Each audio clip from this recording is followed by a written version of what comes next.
Have you found yourself in a challenging situation dealing with division of property assets and debts in a San Diego divorce case? I'm Roy Doppelt from Doppelt and Fournay, San Diego divorce lawyer. And today, I'm going to do my best to try and guide you through this most difficult and complex topic. If you're going through a situation like this, it's very important to know what the law is.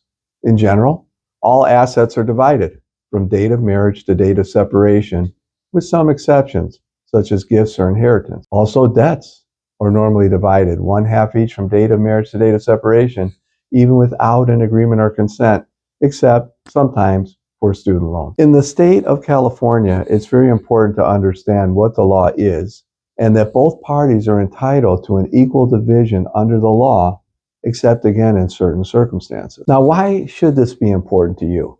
Well, it's very important to you if you're going through a divorce. Because in order to protect your legal rights and try to obtain your legal goals and end your case without a lot of remorse and bitterness, it's important to understand what a settlement in accord with California law would look like. Let's talk about what you should do and what you shouldn't do. Here's what you should be doing. Gather as many documents as you possibly can. Collect all relevant financial documents. These should include, but are not limited to, bank statements, property deeds, and tax returns. It is very important, even though it can be so difficult, to try and maintain an open communication with the other party. You can imagine how difficult it's going to be to settle your case if the two parties won't talk, and what happens when the two attorneys don't talk as well.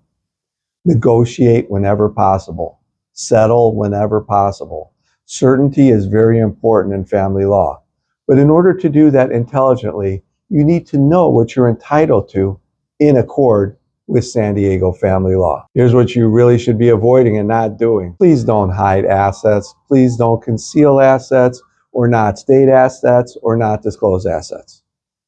Also, don't make unilateral decisions once the summons is issued, and try not to make unilateral decisions if you believe you're going through a divorce. Doing so can result in a violation of the summons and other negative consequences that you may not like. Also, and again, this is so hard, try not to engage in destructive behavior. Don't take any actions, of course, that could harm your case and result in the judge viewing you in a negative way. So what would happen next in the division of a property and asset case? It's crucial to consult with a qualified attorney to ensure that you have the best possible advice and representation. And of course, this is tailored to your unique circumstances. While the law that applies to everyone's case is the same, everyone is unique, and everyone's case is unique. It needs to be seen that way. There is no one-size-fits-all solution. Feel free to contact us today for a free and confidential consultation. Together, we'll collaborate to work towards a brighter future for you and to help you through this most difficult time in your life.